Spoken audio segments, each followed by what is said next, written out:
Warning. The following podcast contains explicit language, honest opinions and a sense of humor. Welcome to the Brothers Take.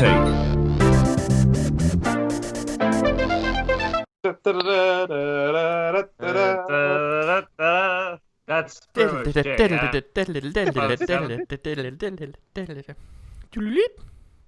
Hello, everyone, and welcome back to our podcast. I'm Chris, joined by my brothers Adam and Eric. I was not expecting. No. Well, to be honest, Adam's now pregnant, and he was not expecting it. yeah. No, but it's because you went that diddle-oo, I was like, oh, that's a great intro. So we gotta fucking use that. All right. Okay. Well, what I was trying to say is that we are back in the room. Now. Talk more about video games, because that's what we do. Eric, what? What'd you even say there? I was fucking surprised. Man, move your laptop to the right. Watch. Oh, okay, I'm moving it lazily. Ready? Oh, wait, I'm getting some bars. Oh, I'm moving lazily to the right. Eric has found signal. It's on the right-hand side of his table. Yeah, no fucking around. Later on, to move it to the left. Hello, everyone, and welcome back to the podcast. So, as you know, I'm Chris, joined by my brothers Adam and Eric, as I've said, and we are back in the room to talk more about video games. In our last bonus segment that we recorded, we were talking about Linkin Park and Linkin Park music and how they got us into music, but they weren't the only thing to get us into music, and we do have a great love for music. And so, with that inspiration, we wanted today pay homage to our favorite video game soundtracks. Some of these we will have talked a little bit about before, because when we are talking about any particular game, we do tend to bring up the soundtrack. It's always one of our scoring points. Some people maybe don't care about scoring soundtrack points. OST. So I don't know if everyone cares about music as much. I have a distinct memory of coming out of because that happens with movies too. I have a distinct memory of coming out of The Amazing Spider-Man when it was in the cinema, right? Mm-hmm. And we were all talking about it. We were all really excited about going to see this movie, actually. When we came out of it, the lads were like, that was really bad, man. That was really shit. Like, I really didn't enjoy any of that. And I was like, I don't know. I think there was some good stuff in there. I just think the score let it down. I think if the music had been good, some of those moments would have hit harder. And I think those fight sequences would have been more engaging had the music actually kind of backed it up. And they were like, what? I didn't even notice the score. I just thought it was a shit film. And I was like, this is the difference. But anyway. That's also kind of the point. If the music isn't good, if you don't notice it, then it's not doing a good job. Like, well, I don't know. I have a similar story where Go ahead. The mates well, it's mostly Kev. Mate Kev always takes the piss out of me for I didn't name them for enjoying. Well, I'll call him out because he's a dick. But he always jeers me for like in putting talking about the movie score, for example, right? And we came out of, I think it was Resident Evil Afterlife. I can't remember. It was it was a shit film. It definitely was a crap film. Right. And we were all kind of going on about how shit the film was, and then I just said, but the soundtrack was good. Right. And from there on now, just takes the piss out of me when it comes to like. Well, that should actually be like someone should get a picture of you. That should be like the meme of you going around. But yeah. The sound is good. Like that's like the. Well, it kind of did amongst the group of friends. Like it did. That has become the meme. But I guess I guess for a lot of people they don't really think about the score, and they don't care about the score. But I actually do. I genuinely think that if you had nothing but the score, obviously you'd have to have motion picture, etc. But you can tell a movie without the dialogue. It's been done for fucking years before dialogue was able to be done. Yep. Music tells the story more so than the dialogue, in my opinion.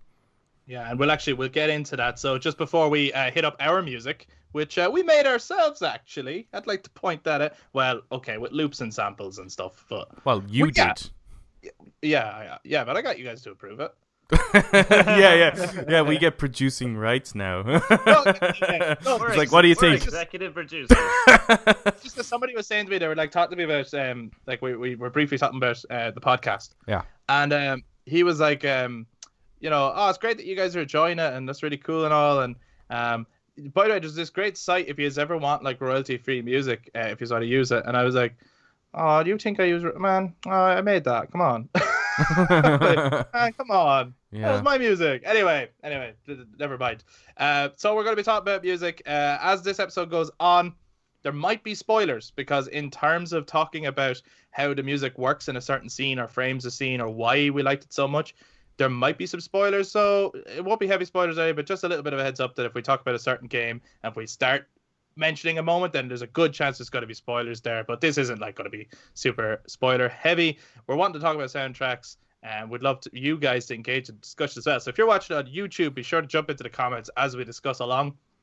Give your thoughts on any soundtrack that we bring up, or you can say, well, I hate that soundtrack and this is the soundtrack I much prefer, or whatever it is. And if you're listening to us on audio platforms, get in touch on social media, Facebook, Instagram, and Twitter at The Brothers Take. Let us know your favorite video game soundtracks and anything else that we bring up in this discussion as we go along.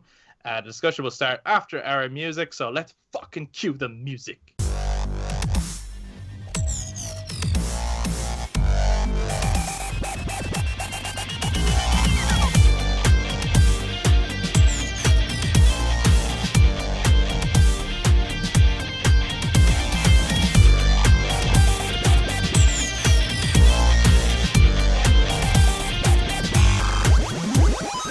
Just thinking now for listeners, this will be like kind of a Russian roulette now for whether or not to avoid spoilers, because we don't even know what we're talking about.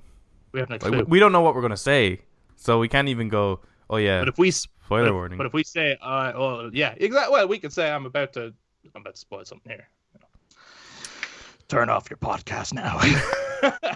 Leave. Okay, so let's jump straight into the discussion.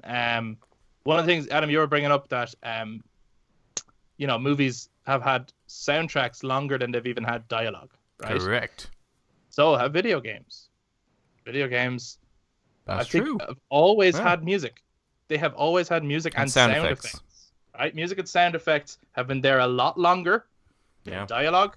And even today, there's many games that are still made without dialogue, but they will always have music and sound effects. And so it is a very key and important feature that has always been there in video games. And I think if the music was removed, like unless it was done for an artistic purpose, you would really miss it. You really would. Definitely. Something would feel empty or gone. So before we get into particular soundtracks that have really caught our eye, just for us as people, like people might not have checked out the Linkin Park bonus because that might have been, more for people who are specifically into Linkin Park. But let's go ahead. Eric, generally, what kind of music do you like? What kind of music catches your ears? The epic kind. That's why I think when it comes to like the Linkin Park one, the bonus episode, I said the Catalyst. It's something that like you can get that, you can listen to it on its own, and it's amazing. But you can also put it into a media. So like whatever music video or like a video game or a film, and it also works. That the idea of the score, the music you're listening to, can tell a story without any kind of imagery. That you can kind of have a story in your head.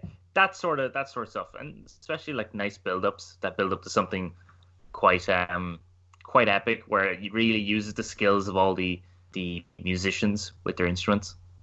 Just as vague as possible. You are very vague. Yeah. What was the first? It has to have notes and stuff and keys, structure, and some chords. Do you remember at all, Eric, your first time like really recognizing you're like, oh, this music, I really grab it. Like I really like this music, specifically for the music as well.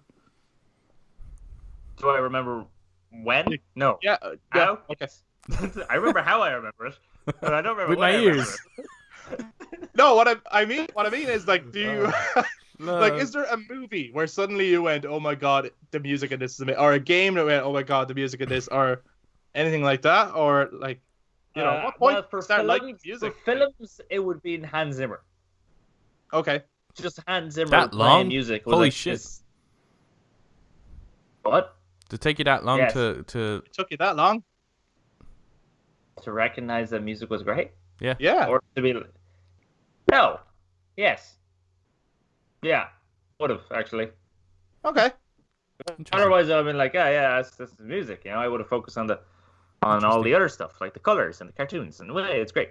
But like, yeah, it was when Hans Zimmer and when I started focusing on the art of using music for a scene, because it's when I started noticing Hans Zimmer doing music and the power that he held, and then watching anything that didn't have Hans Zimmer and going, wow, the music really really amps up something. Even if you watch like, what was it, Planet Earth 2?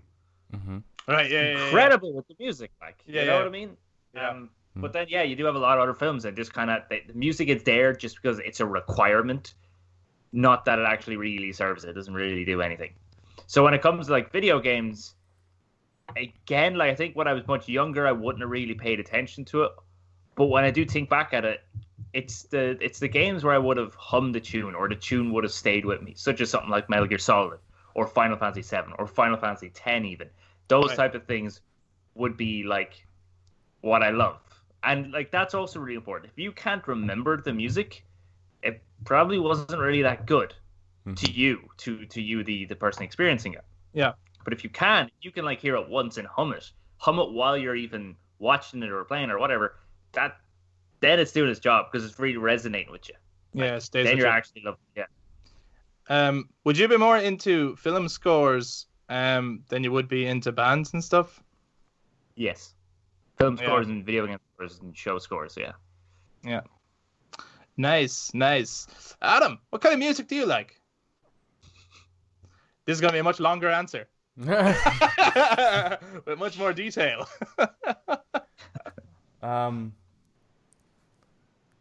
terms of Or like maybe fucking not. outside of like because we're talking as a person. Just as a person. Yeah. Okay. Before we get into the actual, so then So, it's like this is why these video games fucking into gravitate, in when we were well, I think it's a little different when it comes to like, so my taste in music is heavy metal and different subgenres of metal. Yeah. I don't really veer outside of that. Like, even with pop music, there may be one or two songs that I might be like, oh yeah, it's kind of cool, but I never ever follow like a pop artist. Although I respect like rap and hip hop, the technicalities of it.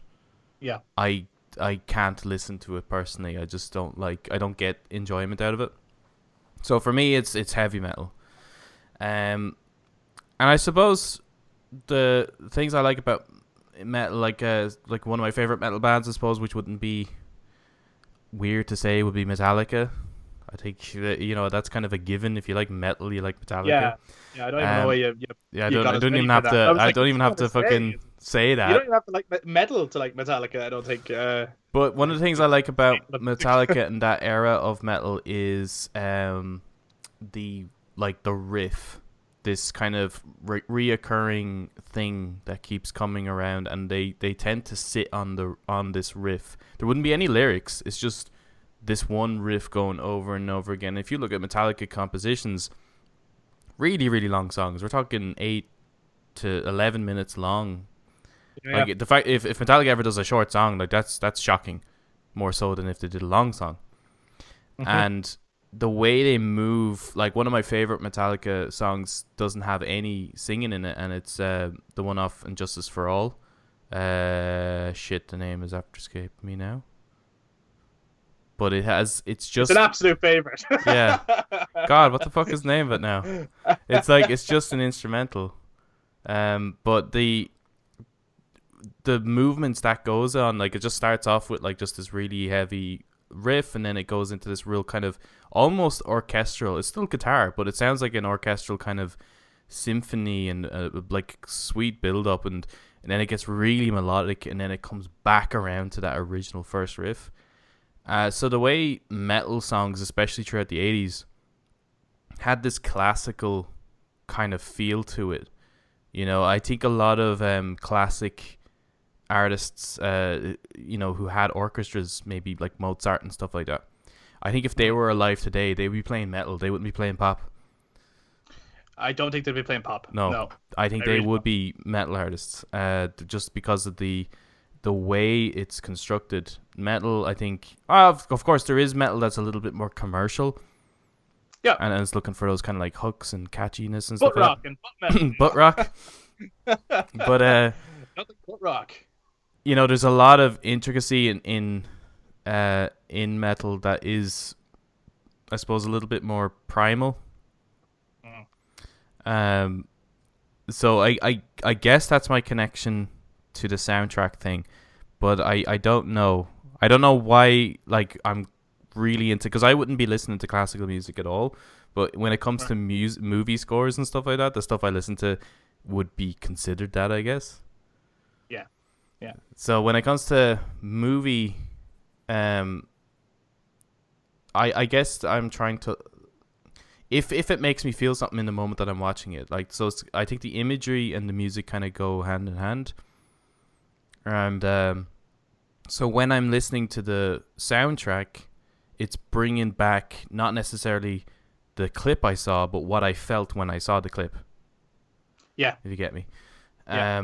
And that stems back to like when I was a kid. So the first time I can recall going, holy shit, this soundtrack is amazing, would have been Star Wars or Jurassic Park. Yeah. Like, and when I'm playing with the action figures in like my back garden and I'm only like 6 years old or something like that, I would be humming the soundtrack as I'm playing with the toys. Like, who doesn't fucking know Star Wars, right? Yeah. Like, that music is just embedded in you the second it comes on, because everything John Williams fucking does in that movie, every single character and every single theme in it is iconic. And it's like, holy shit, how'd you do that? And even it's like such a low budget film too. Even with the like TV shows, like Power Rangers, even, right? Power Rangers had a wicked fucking soundtrack when it's morphin time. So when you're a kid, like, just with your toys, and it's kind of hard not to get into that. Like the you know, if you took out the music, that's shit. That everything they're doing is fucking crap. But it's the music that makes that more epic than it actually is. And even like the 90s, like X-Men. Like the sound. I was gonna say all of that. Yeah. Like the X-Men soundtrack, the Spider-Man cartoon soundtrack, even the Pokemon soundtrack, they all had like these rock riffs and class, like mixing rock music with sort of classical music. Yeah. Which is like, I mean, then that ends up seeping into movie scores and video games and stuff as well. And To Live Is to Die, by the way, is the Metallica song I was thinking of. It's literally just an instrumental. A1, brother. Yeah. A1. And A1 is not just for getting that. Adam gets an A1 for his answer, okay? Adam gets a 10 out of 10 for his answer. Eric, you're going to get... No, I'm only joking. What an answer. Okay, that's all we have time for. No, by the way, you can support us on Patreon. No, I'm only joking. You can't support us at all. You can't... Yeah, please don't. No, do. Subscribe. No. No, do. Stop saying no after saying. Maybe do support us. It's like, I could just imagine someone now is like, they're about to head over to the subscribe button, but they're like, oh no, he told me not to. No, like, no, don't like. What do you want? What do you want, Chris? I don't know what I want. For me, it's similar, I suppose. But what I will say is, I grew up, like as a teenager, I was solely metal music. I have a much more diverse taste now. I still gravitate more towards metal and rock, but generally when people ask me what kind of music do you like, I do tend to say I like all music, as long as it's good. Is... Yeah, honestly, yeah. It has to feel authentic, it has to be meaningful and honest, and it has to be cathartic. And so as long as it's doing that within its genre, then yes, it works. Whereas if it's not, and I feel nothing from it, and so, you know, that could be a song-by-song basis. People are obviously very different for that. Mm-hmm. So for me, metal and rock does that more. So like if someone checks out my Spotify, it's going to be a lot of that. But that doesn't mean that there's plenty of hip hop that does it too. There's plenty of electronica music that does it for me. There is some pop that does it for me. Less so though, because a lot of that stuff is just about absolute horseshit. WAP. Anyway, what the fuck? So believable, so meaningful. So and then I think scores are the same thing. As long as it, and without words, it just it hits some sort of meaning or just resonates with you, then it absolutely works for me. And again, I listen to a lot of movie scores and video game scores as well, outside of just like bands and stuff and artists. So I'm always really interested in how the music serves whatever it's supposed to be serving. Whether it's like we wrote this song this way because we're writing a song and this is what the song feels like it should sound like, which is I think the best way to write any kind of music. Yeah. I found out as well, like I did a music tech course and we had to write a song for it, and that was one of the things he was saying to us. Like one of the people was like, I'm trying to write a dance song and I'm trying to figure out how to make the fucking thing, build up to the chorus, the way they always do it. And he was like, whoa, slow down. You're trying to achieve a sound in your head. Just play with sounds until you find something you like and then see where it goes. See where it takes you. And he ended up writing a totally different song and it actually sounded really good. You know what I mean? But there's different ways to write them. But so for me, as long as the music is serving what it's supposed to be doing. So in a video game and in a movie, it has to serve, whether it's like an action sequence, then obviously you want the music to pump you up. Or if it's an emotional sequence, you want that emotion to be conveyed, not just through the acting or the dialogue, but through the music. And if it's not, I often come to like scores like, now I know it's a tongue-in-cheek kind of show, but it's one to find out. Desperate Housewives would be an example of a terrible score to me, because it's just fucking awful. It's so annoying. I think it achieves it. Achieves what it's trying to go for. Yeah, I just hate that kind of shit. But what it's interesting to me is Steve Jablonsky, who does that score, also does the Transformers scores. Now, say what you want about those movies, but I actually really enjoy those movies, and it's only for his score. Because when his score is coupled with Michael Bay's CGI and explosions, I have a great time. Yeah. Regardless of whether the plot or the weird street talking Transformers, like whether that works for you or not, the Steve Jablonsky's actual score, now not the bands and stuff, but the actual score to those movies is fucking brilliant. So yeah, any kind of music that resonates with me that way. I think what's interesting as well is, now that we're going to get onto video games, some video games gave me some of my taste in music. You mentioned Metallica there, and that they tend not to do short songs, right? Yeah. But one of their short songs is the first Metallica song I ever heard, and it got me into Metallica. That's my exposure to Metallica as well. As a result, brought me on to others, though, and it came from a video game, and it's a PS1 game called Hot Wheels Turbo Racing. So I want to start there, just because it was a real example of, I remember playing like this certain track over and over again and only wanting to hear that song. I don't think I liked any other song on it. And again, I was really young at this point. Like I had no idea what even genres of music were. Before this, my exposure to music was probably Michael Jackson and a bit of S Club 7 and fucking Eiffel 65 or shit like that, right? Whatever was on the radio, I suppose, would have been it. I fucking loved Fuel so fucking much, and I just wanted to keep hearing it. And then, so that coupled with, there was a few other then games that came, and I was hearing a lot of like rock inspired stuff, and then dark orchestral type stuff. So that coupled with cartoons and movies, all at that time, absolutely shaped my taste in music for years to come. Yeah, because even like with cartoons, like we mentioned, the X-Men, Pokemon. I think even Gargoyles, even had kind of a not really a rocky tune, but it was and it's closer to like say the Batman animated. Yeah, it was a little bit more serious, not serious, but there's a darker tone to it, and that dark, the darkness, I guess, not the band Darkness, but the music, kind of darkness. You can't help but end up going down into like metal, I guess. Yeah.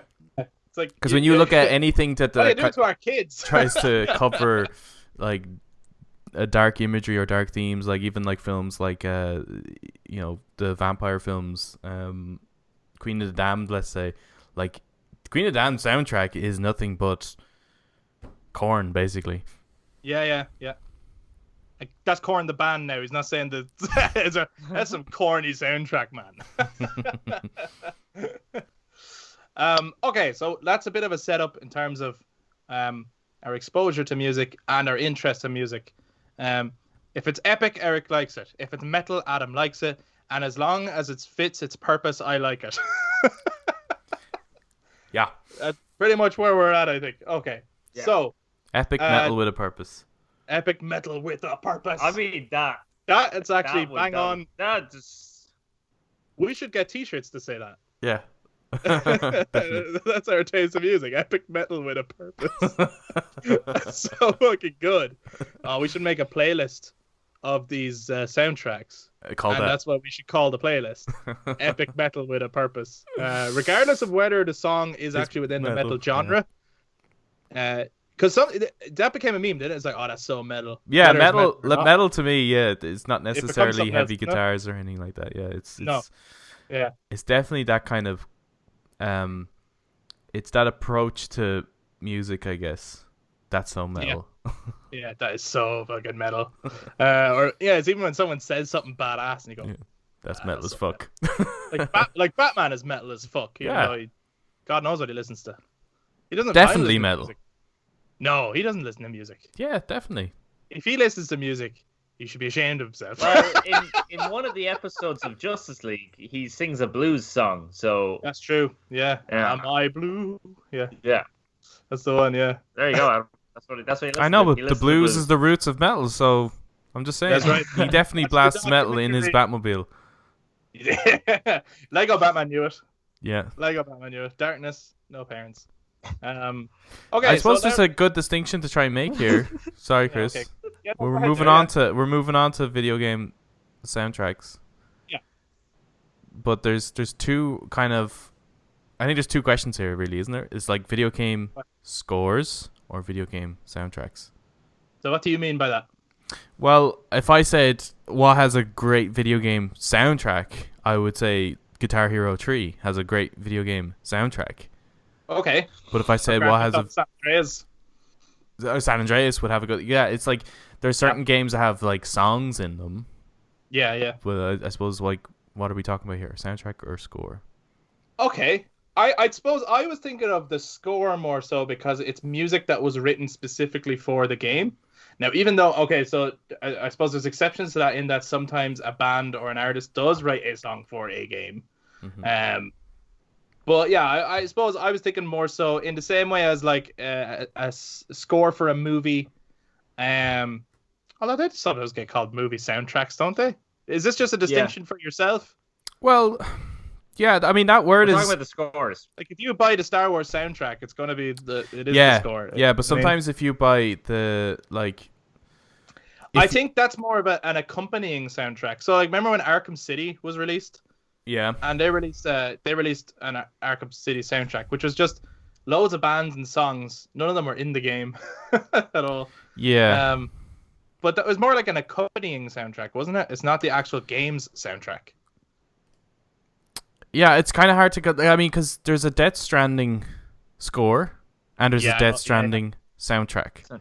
Interesting. But Which one's better? The score, probably. Because yeah, I would say the feelings score. of the vibe. But and that happens for films as well. Like I know there's been plenty of times where I'm wanting to go like, this is back when there used to be White's music shop on the town, and I would go in and I would be wanting to buy a movie soundtrack, and then I realized it's just a bunch of songs with, like, you know, like, remember like with Godzilla, for example, you'd have the Jamiroquai and what's the other guy's name? Yeah. Oh, it's kind of like they if you wanted featured the Resident Evil yeah soundtrack. It And has they'd actually Slipknot just on have it. all these like Slipknot and Killswitch Engage, and you're like, they weren't in the movie. That's Exactly. not what happened. But so Yeah, if you want I hear the composition for the film, then you'd have to get the movie score.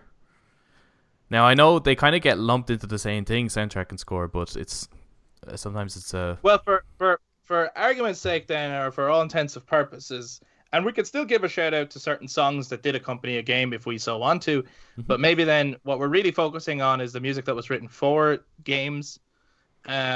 So if we use the word score or soundtrack, we are referring to the actual original compositions that accompanied the game in sequence, in gameplay, in moment. That's what we are actually generally referring to. But we might give a shout out to a song that, grabbed our attention because it was attached to some particular game or something. So, Eric, I don't know if you have a favorite yet, right? So we'll just start off with like some soundtracks we want to give a shout out to first. Is there a particular soundtrack that first comes to mind? And we can talk about that before we jump into a few others. The first one that comes to mind is Mass Effect 3. Yeah, and we have said this before. Yeah, it's followed by obviously several other games. See, that's the thing is I don't know if I have a favorite. Yeah, but I definitely have a lot that are like, this is great. Like, so if I'm just gonna have briefly Mass Effect 3, I'll move on to the others afterwards. Yeah, but like for Mass Effect 3, I think what hit me with this going, this has an amazing soundtrack. This is well produced and well made. Like it's such a jump again of storytelling compared to the other two. Was when you're leaving Earth and you get on the ship. It's so good. You see the kid and the piano kicks in, and you're like, oh my god, like this is my home being destroyed by these aliens and stuff. And it's horrifying. And then they use the Reaper sound in the music as an intimidating sound, and that's when you see a Reaper come around the corner and kill everybody, and you're just like, oh my god. Oh my god. it was so metal. That's what it was. That is so metal. It's a perfect example of the video game score really setting up the story and the stakes. Yeah. Like how that music, like that scene of him leaving on a shuttle and seeing that kid and seeing the other shuttle get destroyed, depending on the music that accompanies that would determine how strong that sequence really felt or really was. Because like, yes, okay, so the imagery alone, you can understand it because you're like, Shepard's a human, this is his home, it's being destroyed, isn't that terrible, right? Yeah. But if that, depending on how it's shown to you, can determine how seriously you take it or how powerful you take it, right? So that on paper on its own should work, right? If you see if you're in any way decent, the sight of a child being killed should affect you, right? Yeah. If you're in any way decent. But if you couple that with clown music or something, obviously they wouldn't do it. If they put like the Me channel from the Wii game, right? Yeah. I mean, if they put that. That's great music, though. That is great music. Again, for what it's that is fantastic lobby music. So yeah, the fact that music sets up that scene so well, but then sets up the stakes of the entire game so well. But it's not the only track. No, when you get to when you meet the Krogans, and when you have the female Krogan coming down, the empowerment of that music is showing how much weight and importance that she has within this culture of this extremely testosterone dominated set of people. Because for like the first two games, I don't think you ever see a woman, female Krogan, and then this is the first time you ever see it, and she holds essentially all the power in the fact that she's the only one with a womb, like a fertile womb. Like that's like even that symbology matched with that music is so great. It's showing that like the fact that women have the power to create life is incredibly powerful. Yeah, within that music. And then if you go to Mass Effect 2, the suicide mission music is amazing because it's building up to it, and there is a moment where like it's like an epic heist, but at the same time it's like, by God, we could all die. Like it perfectly balances everything. So I say as well like Mass Effect 2. We've said it before. This could be your first time checking this out, but like Mass Effect 2, for me and Eric in particular, would be a highly praised game of ours and definitely our favorite Mass Effect game. But I do think Mass Effect 3 has the best score of the Mass Effect trilogy. Like it's undeniably like, so whether you dislike that game or not, like Mass Effect 3 is one of those games where I actually bought the soundtrack, and I used to listen to it on the bus going to college. There's amazing synth space rock stuff going on there on that. Space rock, that's great. Yeah, no, like if you're into say like some of the synthier stuff that say Muse do, or if you're into like Cell Dweller or these kind of artists, even if you're into some Nine Inch Nails kind of stuff, some of that music like is ingrained in here. Like there's a track called Mars, and it's the Mars mission. And the synths on that slowly build up, and it's actually it's really fucking good. That game is a great score, ultra, and very emotional and very, very like heavy. The stakes are written within the score. It's like all of a sudden the guy pulled his socks. I don't know who was doing the score. Well, not the others had great music as well, suited what they were doing. But for this one, like he really looked at it and went, well, if this is going to be the finale, I'm going to make it fucking epic. Like, you know, it had like a full film score vibe to it, like huge. Yeah. But yeah, sorry. I went on there. You got me excited. You named one of the ones that, I agree with you totally. That's it. I mean, if I name the others, it's again stuff that we're all going to agree with. Great stuff. Maybe we should just let this you is name them. This might be just like a repeat of some previous episodes anyway. To some degree. Yeah. What's wrong with that? What's wrong with that, bro? Nothing wrong with that. Repetition for emphasis, man. Have you never learned how to write a speech? Repetition for emphasis. Emphasis. Welcome to I the had a dream. Yeah. Do you want me to keep going, or do you guys want to name something? No, fucking go on. Keep going. Yeah. You're on a roll now. You've named one that's good. Let's go. Yeah, you're fucking you're fucking icing it, man. Come on. Next one, then, just for the ambience and the power of exploration. Fuck yeah. Throughout this land is obviously Skyrim. When you get into Dragon's Reach, correct, in Whiterun, and that Jarl music plays. I think we've mentioned Skyrim more than Skyrim has been released on consoles. Yeah. Probably. You know what? We'll probably mention it again. Yeah. Skyrim has definitely been our most talked about game. You'd swear that we were like, well, we do love that game. You'd swear we were like, this might still be a Skyrim podcast, is it? Skyrim, nothing but Skyrim. Did you, Adam? Did you say when Eric said, "Oh, Skyrim"? When you go to did you go correct? Did I hear you right? Did you say correct? I don't know. I thought you did. I thought you went. You're absolutely correct. That's right. It is good. Well, maybe I did say that. I don't know. Yeah, he is correct. He is correct. He's so correct. I mean, like the revamping of just the main theme into this Norse style music, where you have the choir in the background chanting in the dragon language that they invented. It's makes like, it feel so much like we did say it before when we were talking about Skyrim on its own episode. But like really close to sort of Lord of the Rings style music, or that kind of that feeling of authenticity. Like this is a real world with its own music, its own lore and history, and having that dragon language sung within the song just makes it all feel even more real. Again, doing it purely to serve the like. I think there was an interview on that or a documentary on that where they're like talking about it's like, let's do the main melody and make it more Nordic. How could we do that? Oh, we could have chanting. What could they be saying? Oh, maybe they could be doing the dragon language. Yeah, let's try that because that's part of the game and part of the story. And so you're just doing stuff that naturally, it's like as if it's almost like the shit's writing itself nearly, it's like this is the obvious natural path to take it, so go with it and do it. But yeah, like even the Oblivion, that score always reminded me of Pirates of the Caribbean. Yeah, I remember hearing there was that's an weird element of it, all right. Whereas once it was on Skyrim, I was like, oh, this resonates way more with me. Probably because it's so metal. so metal. How many devil horns out of 5 would you give it?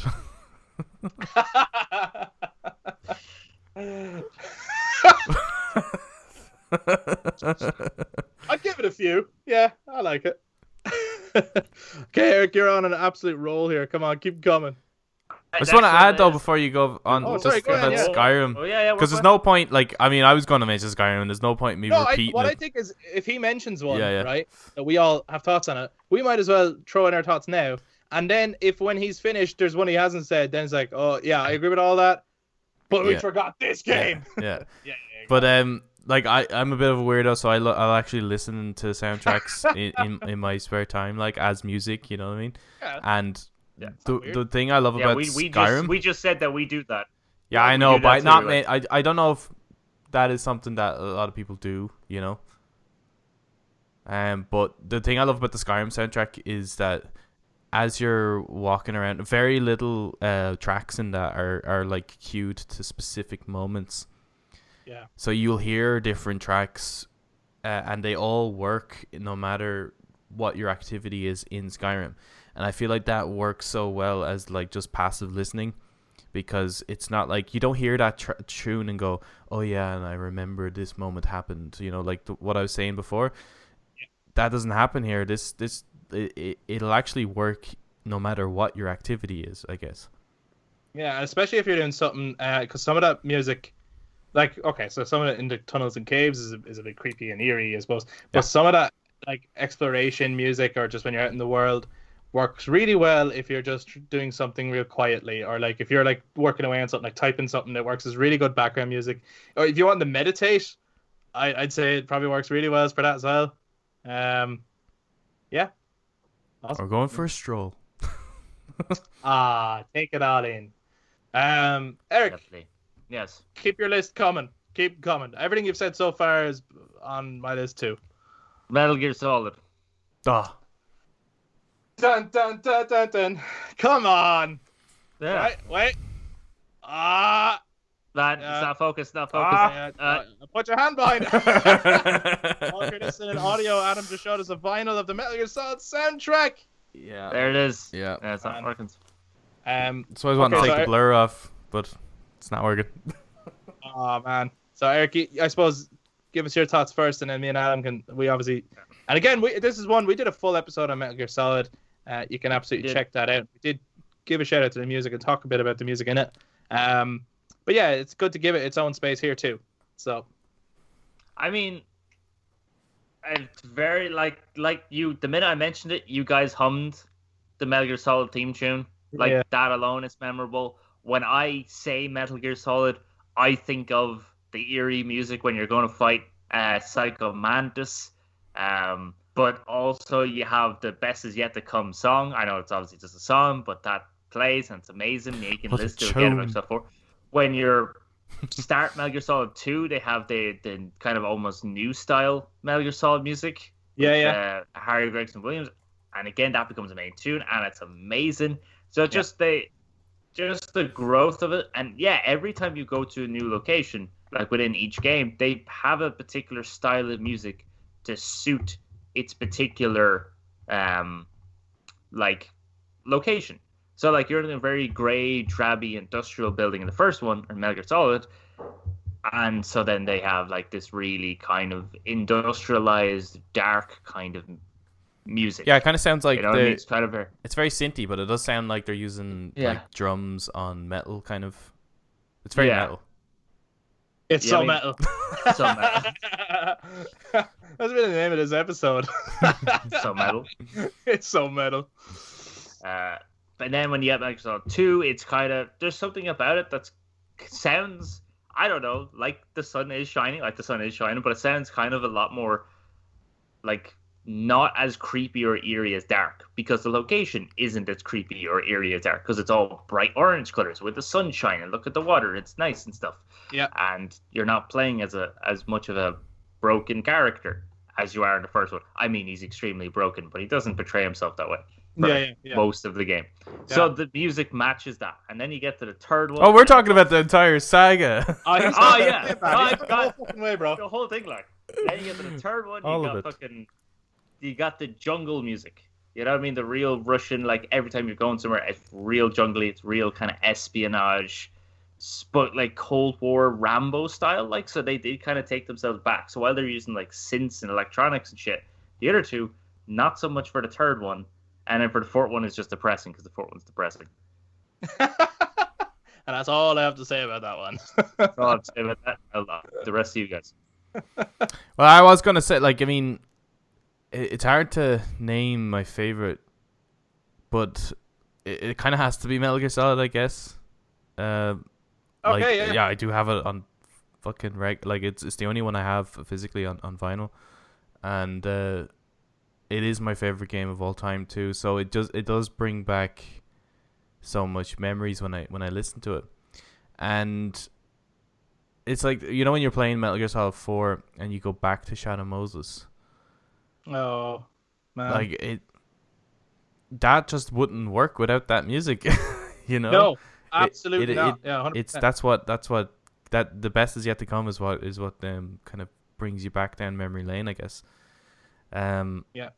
And I do think that the score, and I don't know if people would agree with me, but I do think the score got progressively worse as the series went on. Not that they're bad; they're really, really good. I really like them, and I think they suit the games. But Yeah. I'm just not as interested in like listening to it in like my spare time, or it just doesn't. Yeah, it doesn't resonate with me as much. Like I think Eric was right. Like the tone of the first soundtrack really matched the cold, harsh weather of Antarctica or Alaska, sorry, and the environment you're in, the people you're taking on, and the time in which the game was released. It really matched that as well. And I think, yeah, I don't know what it was. I would have preferred, like, that's a different composer than the second one. And then from the second one onwards, it was the same composer. I wish there was a different composer per game, just to kind of give it a new, fresh mix it paint. up. And, I don't know where I would rank each Metal Gear Solid score. There's always moments or pieces of music from each one that I think is amazing. Eric pointed out that Harry Gregson Williams' version of the Metal Gear Solid main theme in MGS2 is one that I've listened to many, many times. I absolutely love it. It's amazing. But I know that of all of them, Metal Gear Solid 1 is the one with the best soundtrack. So I don't know where, like, I don't know if I agree that they steadily get worse. I don't know where I fall on that one, but I do agree that the first one has the best. When we were doing the Linkin Park bonus, we talked about how hybrid theory was just this, like the right time. Everything was just in the right place at the right time. I feel that way about Metal Gear Solid, the first game. I feel like the music was just right. The location was right. The character models were right. The bosses that they chose were right. The story was right. Everything was right. That game, I can't fucking flaw that fucking game. It's so fucking good every fucking time. The thoughts of a remake make me cry. I want it. I'm happy about it. I hope it happens. But the music is a huge part of it. Absolutely a huge part of it, as well as the iconic sound effects and stuff. Like the exclamation mark for me became as iconic as even like Super Mario growing and stuff. You know, like it's just one of those video game staples. But that music, man, I don't think any of the rest of the games have as many iconic pieces of music within it. A lot of them kind of just sort of blend into the background, and they work absolutely in context of the scene. They don't jar or anything like that, but they don't stand out. Mm-hmm. Whereas in the first one, they absolutely stand out, and they create such a harsh atmosphere. It's very industrial. Again, I think if you're into darker music, Nine Inch Nails kind of stuff as well, I just think that score really resonates. And then the choir thing, having choirs and hymns, like Psycho Mantis' hymn, but then just having like choirs in the background as you're walking around through nuclear, it just feels very apocalyptic. It feels very like this is, and you realize how horrible. I grew up hating nukes and being terrified of the prospect of nuclear bombs. It came as well from like James Bond movies where a nuclear bomb would always be the world-ending threat or something that Bond was going to stop. The music just does a wonderful job of creating the seriousness of what's going on. And then as a child looking at it, you at no point do you go, wow, this looks ridiculous. Because it's delivered so seriously in everything that it's doing. You know what I mean? Like, you don't just go, it's a bunch of triangles. I've seen cartoons that look way better than this. Do you know what I mean? Like, even though at that time those graphics on a console were fucking incredible, right? The PS1 era is like I did the least amount of gaming because I'm so young. You know, I missed out on a lot of those, right? So most of my gaming came PS2 upwards. So, so I was more comparing them to cartoons and stuff. And there's obviously cartoons that look better than Metal Gear Solid. Yeah. Right? There's animation that looks better than Metal Gear Solid. But at no point did I go, oh, the animation in this is crap. Because it's just it takes itself so seriously. You know what I mean? And you just I don't think anyone could sit there and go, this is shit. You know, and if they do, I'd love to hear their take. I'd love to hear someone say that Metal Gear Solid is crap and has a crap soundtrack. Because no, I wouldn't love to hear it actually, but I'd be interested to see where they're coming from because I just at no step would I be able to agree with them, or I don't even know if I could go. I see where you're coming from because I couldn't. It's magic. You know what I mean? It's absolute fucking video game scoring magic. Anyway, so Metal Gear Solid is up there for us, guys. Yeah, well. Eric, you're rolling them out. Come on, keep them coming. I like this. You're on a ball here. All right. I think you can guess though. What's the next thing I'm going to say? You're about to blow my mind. I was about to say a joke, but I forgot one. Final Fantasy 7, obviously. Yeah. Let's go straight. Yes. Yeah. Did you not think I was going to say that? No, actually, no. Really? What do you think I was going to say? I actually because I thought that you were going to say The Witcher 3. Actually, I don't know why. I just assumed. No. Okay. Before we get on Final Fantasy 7, the thing about The Witcher 3, and I think I've said this before. While I love the game, while everyone else will praise the music, I don't. Okay. There's only one bit of music, I think, at the whole thing that I'm like, wow, I feel like I'm in the world. And it's at this, like, pretty much the start of the game. You're dealing with this guy known as the Bloody Baron. Mm-hmm. And he feels like a far more redeemable version of Robert Baratheon or something from Game of Thrones. Okay. And it's his music whenever he's talking about his sins and how regretful he is for the way he treats his family and everything, where you're like, wow, I actually kind of feel sorry for this guy, even though he's a monster. That's the music where I'm like, this game's amazing.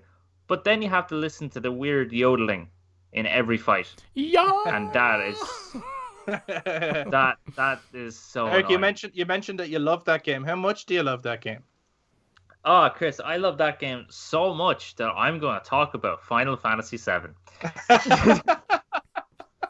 I was just trying to see if I could get you on record to say it was your favorite game or not. You will never have that on record. I mean, we had it on record, but people are going to have to scratch it from the record and just realize that we made a whole episode about Skyrim just because we love it, but it's not necessarily your favorite game. You coerced us into talking about Skyrim again. That's all it was. Okay, yeah, Final Fantasy 7. Your take first, then. I take first. So, I never really... I think the first time I played and cleared the game was after I played the remake. That's how recent it was. Like, any time I played that game, I think it was essentially just a tanker mission. I think I got lost in, like, the slump. Tanker mission? Sorry. Fucking, I was You're back on MGS. I was back on MGS. You're on MGS too. The reactor? The reactor. Why could I not remember that word? You're hurting me a lot. I'm sorry. That, anyway. More like the brothers fake. Yeah, more like the brothers losers. I mean, Adams is better. Yeah, made sense. Okay. But yeah, when you're doing the reactor mission up until the slums, when I think you have to save Tifa or something, I think as far as what I usually got and done in whenever I played it before the remake, because I was always a bit like, I don't know what to do, and I'm too young to understand this, and that was kind of essentially it. Other than that, I would have probably played Adam's profile and would have just ran around in the greenery and fought a bunch of monsters, because I like listening to the music. Because that's the thing, all right? As a child, I don't have to read the text to understand the game. I don't have to think the graphics were the most amazing thing, nor do I have to understand the complexities of that game and how much that game can be relevant even today. I can just listen to that music. I can just get into a fight and get pumped listening to that music, or go fight a boss and get pumped by that music. That again, I think, is the power of music in a game. Is that you don't even need to watch or understand it. Even if you take something like Bloodborne or Dark Souls, people love the music in those games. Don't have to understand what the hell it's about. You can just sit back and enjoy the music, right? Because that creates the. What's the most standout kind of a tune in that game for you? We said this before, didn't we? When we did and just to let people know, we did do a full episode on Final Fantasy 7, and we did talk about the music, and it's worth checking out. But I'm curious to see, has it changed or is it the same one? Because I remember what you said. I think. Well, I'm just maybe I'm phrasing it wrong. Not like your favorite track from it, but like the bit that kind of made you go, oh yeah, this is great. I think I do remember. So like what your I first said. recollection of like kind of going, yeah, the Oh, my soundtrack, first this, yeah, recollection? that the soundtrack's great. Oh, my first one would have been probably the boss music because the metal guitar kicks in Yeah, and it was just absolutely metal. It's so metal. it is so metal. So metal. It's so good. It's like 5 out of 5 devil horns right there. That's what it is. Um, so when I was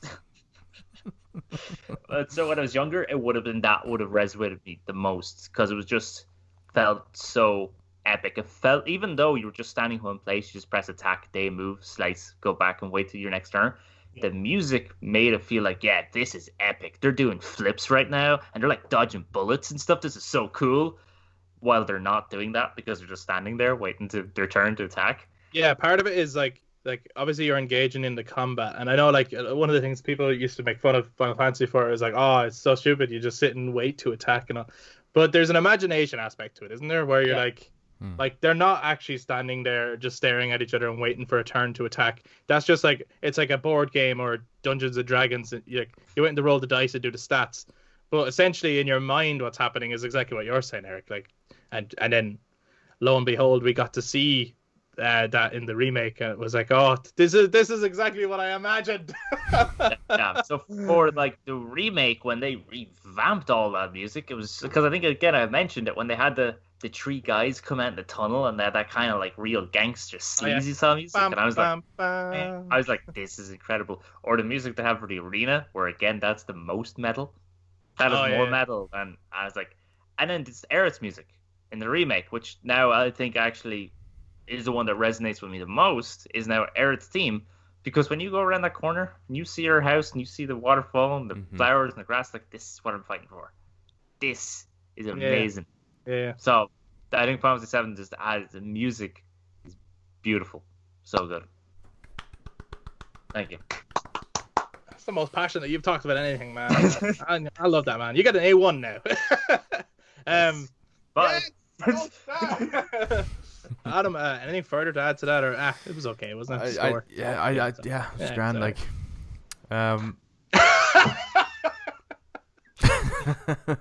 funny enough that I although I love the Final Fantasy VII soundtrack, it's not something I would put on in just leisurely listening to. Right. What's wrong with you?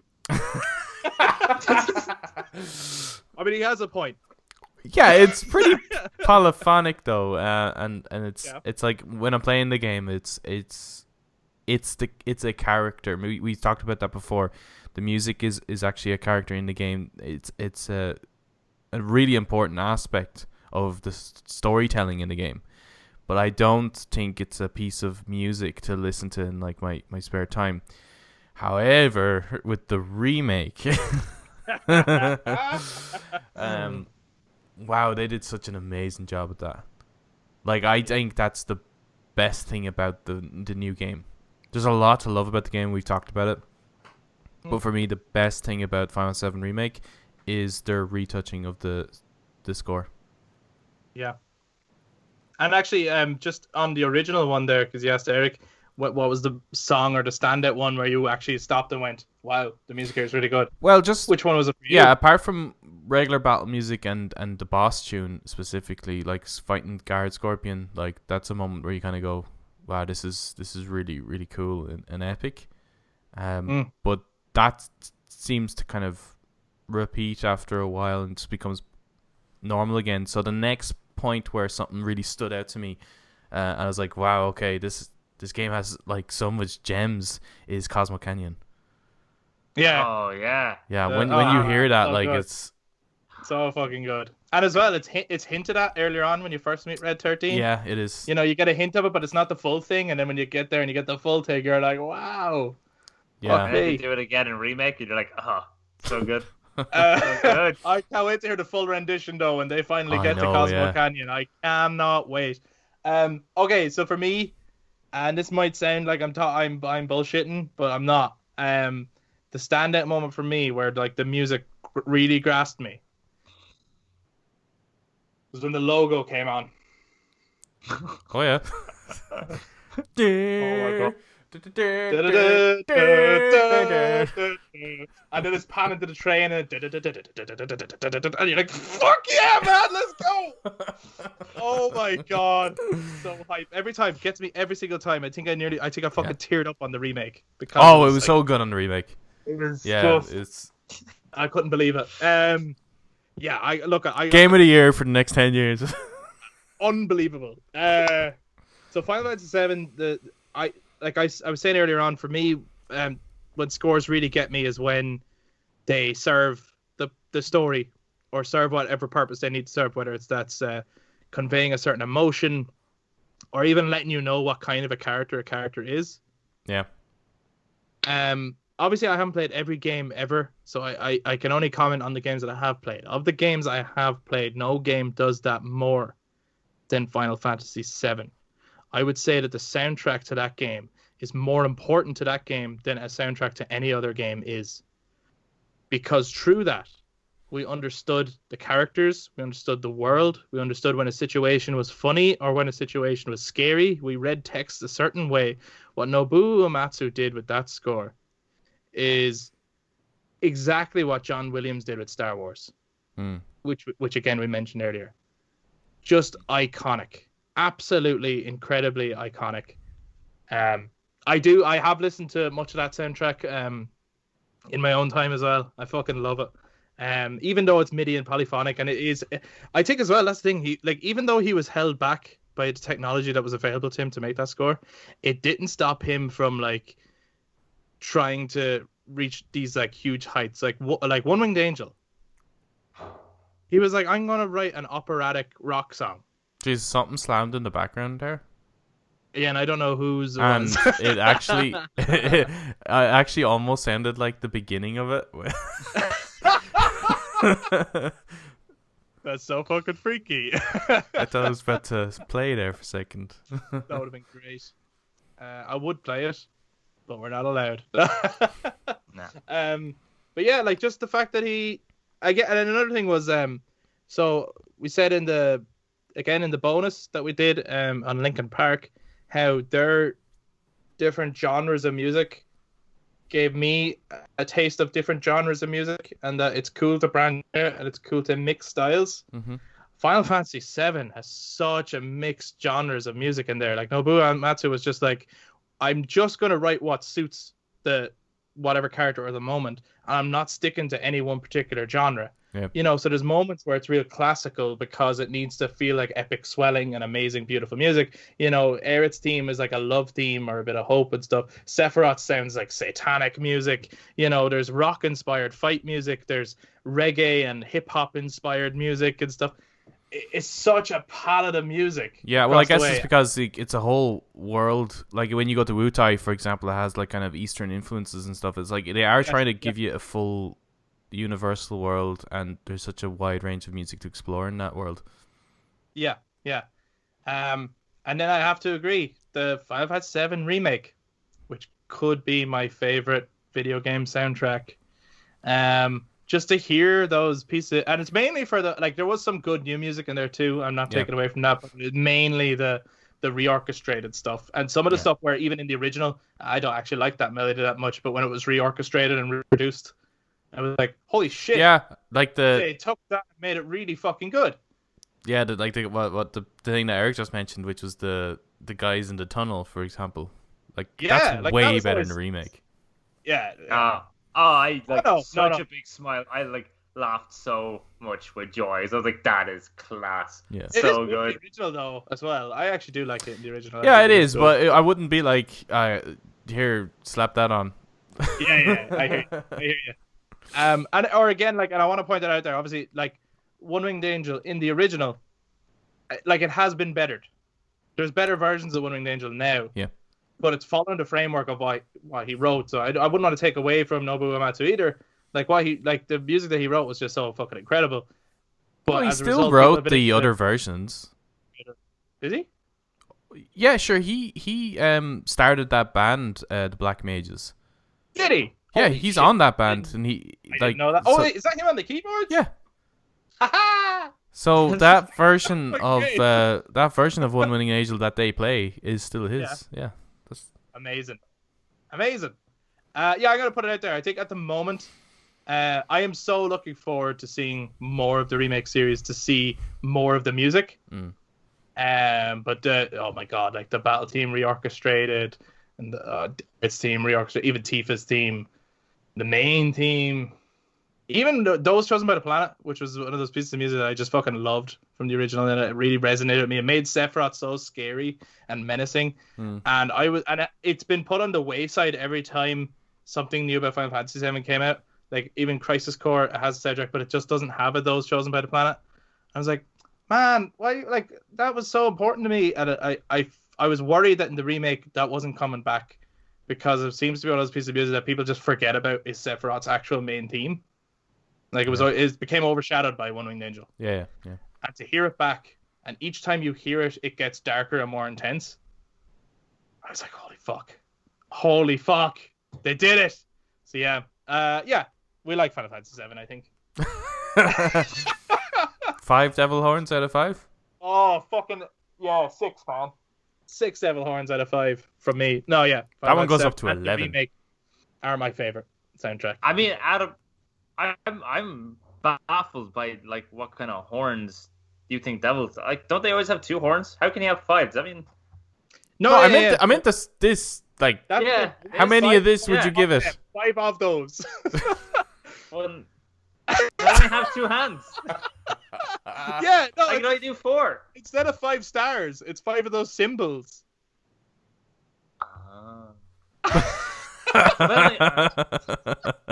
It's so metal, Eric.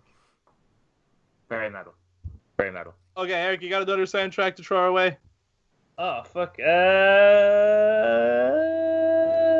Maybe. You don't? Maybe. One's not coming to my head. One of you try one? The mix. Huh? I'm going to throw Final Fantasy X into the mix. All right, sure. Just 7. Again, we did a whole episode on that game. We did talk about the score, so we don't need to say too much about it. But that's another one where I don't think it works as strongly as 7, but there are some incredible standout tracks in that. Like, so the battle theme for me doesn't really work, and when you're grinding, that gets old fast, really fast for me. It does. I know some people love it, but there are some incredible pieces of music in like the story moments that happen throughout. Yeah. And even some locations have like great music. Mount Gagaset is one in particular, that Ronso tribe tune. I've listened to that on its own many times. That's amazing. That's so good. And then what I call the main theme. Well, the main theme is good too. The Xanarkand, is that what it's called? Oh yeah. Yeah. I mean, that's an incredible piece of music. But there's another theme that I consider the actual main theme of Final Fantasy X, which it does play over and over again. And if you get the remaster and you pop it in, and it's on the menu, right? And so it starts out, if you just let that menu play for a little while, and when it really kicks into it, and this like slow drum comes in, Eric, you know the one I mean, right? I know the one you mean. Yeah, I've listened to it. It's pretty class. It's amazing. That piece of music is absolutely incredible. It's aquatically awesome. Yeah, and it's another one where like a lot of the time the music is there's moments where I say the music doesn't work. So like the Thunder Plains, for example, music for the Thunder Plains is really bad because they're bigging up the Thunder Plains as this really scary place. Riku doesn't want to go there. You're about to leave Guadalsalam, which seems kind of peaceful and kind of lovely, even though there's something kind of creepy going on there. You're about to go into the Thunder Plains, and the music there is just terrible. It's really like kind of slightly happy and stuff, even though the place is dark and menacing. So that's a place where the music is not serving the purpose it needs to serve. Whereas when you're in Guadalsalam and then you go into the mansion and you're talking to Seymour Guado, his music absolutely serves its purpose because he's unsettling. And it makes him very unsettling. And every time he speaks, and he's saying nice things, but straight away you're like, well, the music indicates to me that he's a bad guy. Like, also, yeah. If I've played any Final Fantasy game ever, this guy's hair is way too spiky and long to be a good guy. Yeah, he's got a spiky fringe. He's a bad dude. So, yeah, I wanted to throw too much hair gel. Definitely a villain. Adam, you want to that's other soundtracks out there? I just want to start off with, like, I don't know if there's any soundtrack I can't recall coming across a soundtrack I didn't think was good in video games, at least. In films, Right. absolutely. I've come out of films going, "What the fuck was that?" Like, what were they going with there? What the hell? But with games, I've never come across a game soundtrack that I was like, that didn't work. But then obviously there's just standout ones. So for any soundtracks that's not mentioned, it's not that we don't think they're good. It's just that they're resonating with it. Many as well. Because like I think like Super Mario, for example, has a really great soundtrack for the game that it is, but I wouldn't be like, you know, holding up to a high standard. Yeah. Apart from the ones that have been mentioned, I guess, the Uncharted games, I think, have specifically 3. Yeah. Uncharted 3 for me.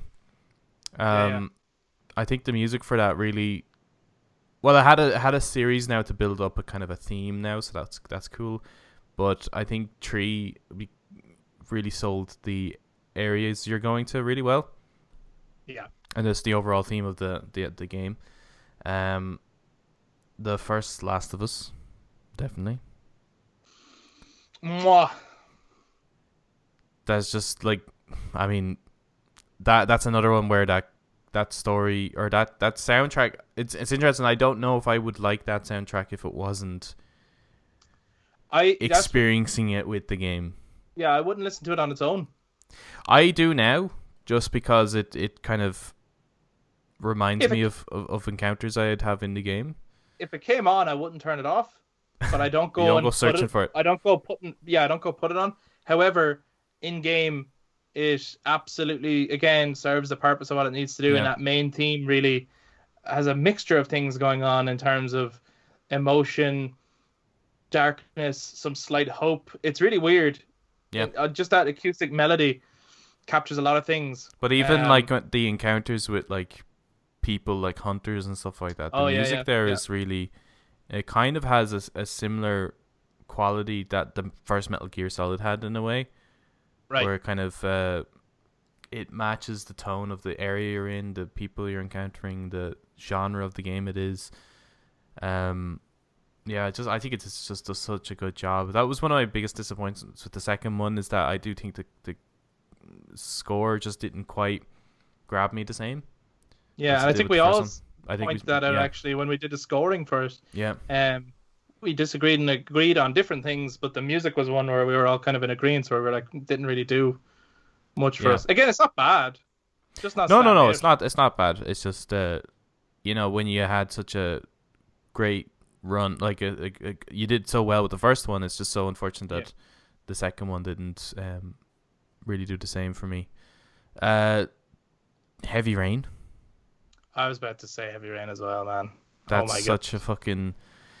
Again, I don't know if I would listen to that in my spare time, but if you don't want to find any joy in the world, it's a good one to listen to. It's definitely a very sad soundtrack. Incredibly sorrowful. Yeah, it's probably the most depressing score I've ever heard in a game. And I say that in a good way because it again absolutely suits the story it's telling. But fuck, it's I remember like when we had Michael Howland on, and we were all talking about The Last of Us 2 and how it's so morbid and draining to play. That music is really morbid and draining to listen to, especially on its own, because you actually there's some stuff you miss when you're playing a game because there's other sound effects or there's visuals that could distract you as well, and sometimes the music is not at the top of the mix. But if you listen to that on its own, oh my god, it's and I mean this in a good way. It's a genre in itself, this kind of sad, depressing music. But it's heavy, it's really but it's a good one. Like it does a really great job. Again, serving the story, setting the tone, kind of portraying the character. Because if you play the beginning of it, and the game itself, it matches the visuals where everything's kind of real colorful and stuff. And then the minute, the dude's son dies at the beginning, just all color is drained from the game, and it's in some way, because music can be described in that manner as well, being colorful. The color is drained from the music as well at the same time. And Yeah, that's a really good one. Journey as well. Oh man, Journey's good. I forgot about Journey. Yeah. Because there is no dialogue in that game, so it has Yeah. to. Actually, you know rely what? on the music. Remember what I said about I said about Final Fantasy VII there, where it was like that's one where like it's so important that the music that sorry, Journey is another one. It's the music is crucial to that game's success in terms of how it resonates with you, the player. Holy fuck. Because it really informs what the traveler is feeling at that during that game. Like the bit where it's like really hopeful, you're making new friends and you're kind of sliding down the sand dunes and the sun is glistening off the sand and stuff like that. And the moment you end up making that descent down into quite a dark tunnel with bits of danger and stuff like that, the music completely changes into something that sounds a little bit more like a church choir or something like that. But in a kind of a scary manner where you're just kind of discovering things aren't playful anymore, and you're trying to figure out like, well, how do I escape from this kind of dark abyss? And you start to encounter dangers and stuff like that, and that kind of it slowly starts to become more hopeful, but at the same time it becomes kind of dangerous and terrifying at the same time. And it doesn't start to become hopeful again until you're flying with your friends again among the clouds, reaching the kind of, I suppose, nirvana towards the end. Like it's like the music itself is a journey. I think that moment really worked for Eric as well. I think that moment really grasped him, if I remember correctly from previous episodes. Yeah, so when it comes to soundtracks, if we're going to take record of the amount of times I cried during a game, one was Last of Us. But that was just when Joel lost his daughter. Yeah. So it was a build. There was Journey, but I don't think it was necessarily the hopeful moment part? of being ready. I think it was the part when I was trudging through the snow, and the music got really like down and it just sad became the 'cause heartbeat, didn't it? It was just the heartbeat. Yeah, the Yeah, heartbeat. I was dying and stuff like that. Wow, and wow. then I was watering. The waterworks were working. Sadly. And then I think once the Like sadly there made that way fucking funnier.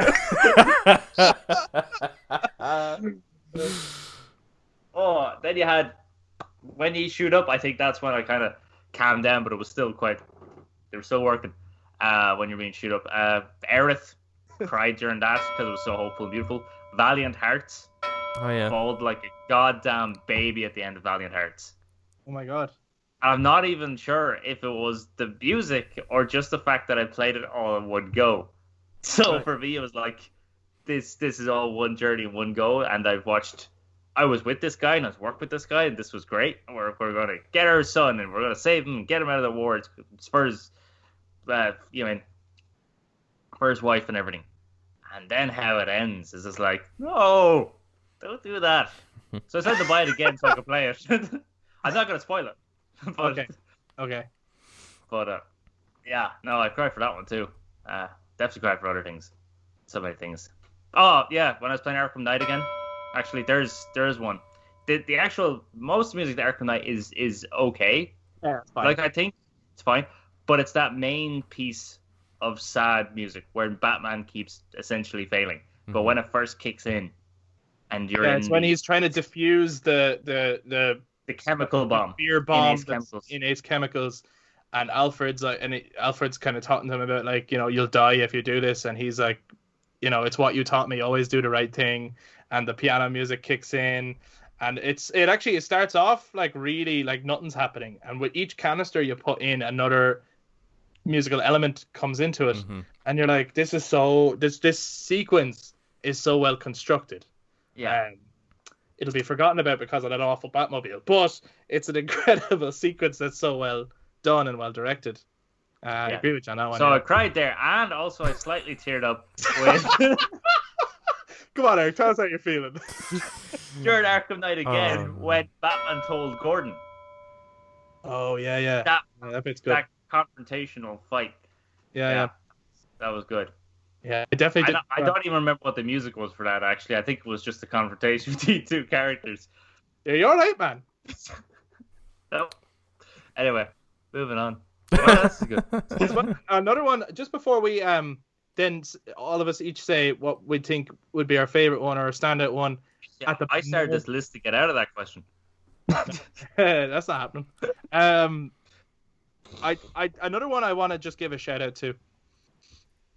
This one, it really surprised me, and I suppose it's just an example of one like of another genre where I think music is very important, but it stands out in a different way, or sometimes it doesn't stand out at all. But if you look back, you realize what was happening or what was being done to you, and that's Until Dawn, as an example of a horror game where the music just makes you uncomfortable. The reason why that one in particular stands out to me, well, not only because of that fucking awesome reorchestration of Odette that plays in the opening, that I think just absolutely sets the, like, I think once that happens, I remember putting the controller in and going, holy shit, I'm in for a ride here. This is way more produced than I thought it was going to be. This is going to be great. And that's the song I have listened to outside of that game, actually. But there was a moment where I think I was playing as Chris. I was in the house, and it was the bit you have to go like open the door and let everyone in. So you're stuck in through a window or basement, and so you're walking around this really dark house, and it hasn't really kicked off yet. So you're not even sure like what the game is about, or what the threat's going to be, or when it's going to kick in. But it was really late at night. I was playing that moment. It was dark. The music became unsettling. I paused, turned the game off, and went to bed. I was fucking terrified. and actually, I was raging it because the next morning when I went down to continue, because the other thing was I was like, but I really want to know what happens. I was really invested. And I was raging in because when I continued playing it, nothing actually happens. There's just a quick little jump scare with a little Wolverine. And actually, they hold off on the actual stuff for a good while and just keep building it up. But I just remember the music and the tension at that point. But I think all horror games do a really good job at that. Like the Resident Evil series tend to have really successful soundtracks. Yeah, again, it's not really one that I think you would listen to on its own. No. Or that like I can't even hum the tune of a single piece of music from Resident Evil, I don't think, except for maybe the when you go into those save rooms, which is always really nice and meditative. But I always remember feeling unsettled, and it's a coupling of the visuals and the timing, but the fucking music creates some atmosphere in those games. Yeah, because it's not really in your face. It's more just like an atmospheric tune, or even sometimes with some horror games, the absence of music makes because sometimes in Dead Space you're walking down a hallway and there's no music, so you're expecting something because you're like, that's the thing. Yeah, if it's timed well. I think that does happen more in horror games. Like if you have music that's there all the while and it makes you unsettling, if you get to a point where that music suddenly stops, you do go, oh no, what's going to happen? And that's all down to timing and doing what the scene needs. It's like, okay, so at this point, does it need music, or would it be more effective if I had absolute silence and then swelled when the jump happens or something? You know what I mean? Like, the lack of music is still a soundtrack in itself if it's done right and if timing is right. I have great admiration for fucking people who score shit and do it so well and really time what the scene needs. I can't get through my list, though, without mentioning Doom 2016. Holy shit, yeah, fucking hell. Okay, yeah. Come on. Mick Gordon? Yeah. Holy crap, man. Like, what the fuck? That is pretty metal. That is so metal. That is the most metal. That is. Said. It's actually metal. Yeah, that soundtrack could fucking pump you, wouldn't it? Yeah. Yeah. It serves the game really, really well, and like it's actually really dangerous outside of the game. Like, don't listen to that and drive. Like, don't do that. Because it pumps you too much. Yeah, don't. And then in the gym, like, the fucking weights are tired by the time you're done with them. No, but I mean, come on. Like, that music is just so energetic. It is good. Fast-paced, the right kind of aggressive. Mixing techno and metal with Doom is just like, It's so right for it. Yeah. Was Mick Gordon in some kind of band before he did that? Because I don't know, actually. I don't know much about the composer. it's such a fucking great score. It's amazing. And I think it's a great gateway into metal as well. If someone doesn't listen to metal but plays video games, like play Doom, and if you get pumped by that, that is the experience of what metal is like. Yeah.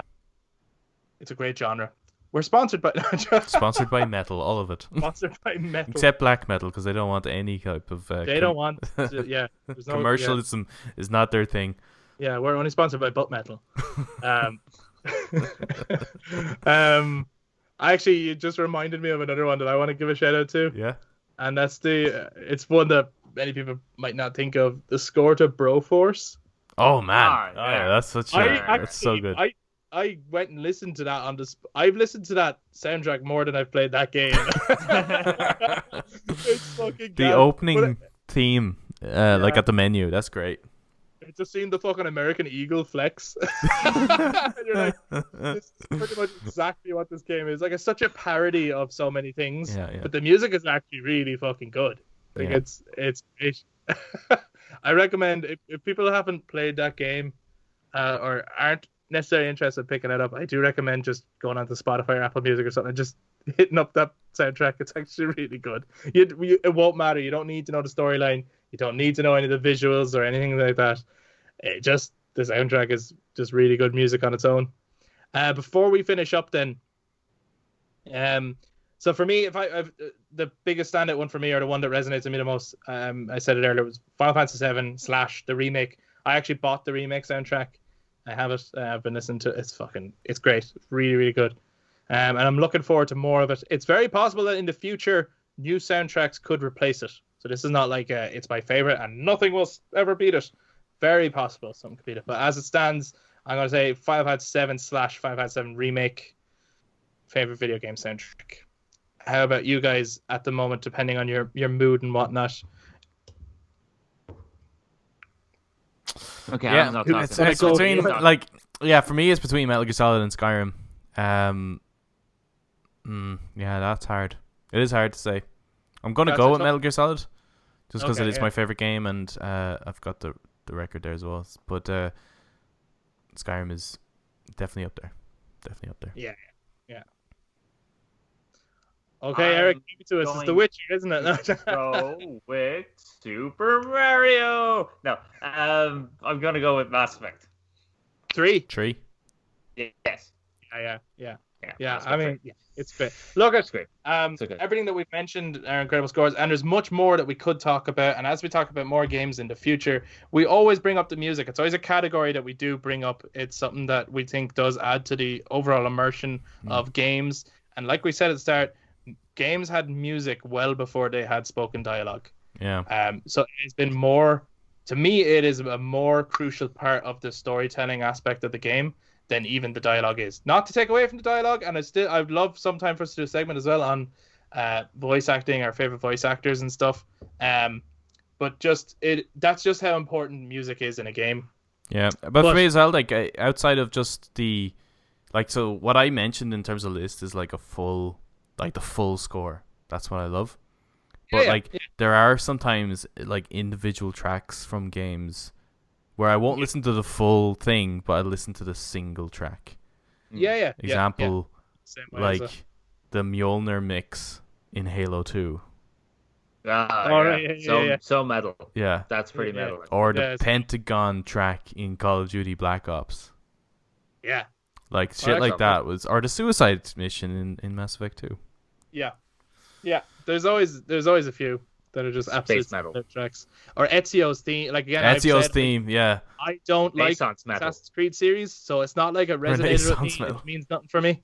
But Ezio's Family, is that what's called? Yeah, Ezio's Family. Yeah, it's class. Many times as a great piece of music. But now we would love to hear from other people. If you're watching this on YouTube, please jump into the comments. Let us know what your favorite video game soundtracks are. List as many as you like. And if there's any standout tracks or standout moments where they used music, please do let us know. And if you listen to us on audio platforms, get in touch on social media, Facebook, Instagram, and Twitter. Let us know what your favorite video game soundtracks and scores are. We'd love to get into a discussion about it. And maybe based on what we said about the kind of music we like, you might have ones you want to recommend to us, and also Yeah, I would love other to music listen to some. artists stuff. Yeah, recommend stuff to us. I'm always up for checking out new music. And if you enjoyed us, you're watching us on YouTube, maybe give the video a thumbs up, hit subscribe. It would help us out a lot. And yeah, discuss stuff with us. We'd love to hear from you. We'll have an episode out every single week. That's our aim anyway, as this podcast goes. We've managed to do that so far, and we hope to keep doing it. So do subscribe so you can, and ring the notification bell so you'll know when we put out an episode. It's generally Mondays, but if we might put out bonuses as well during the week, so you'll get to know when they come out too. They happen randomly. That's all for today's episode. Thank you so much, and we'll talk to you guys next time. Bye-bye. Bye-bye. Bye bye now.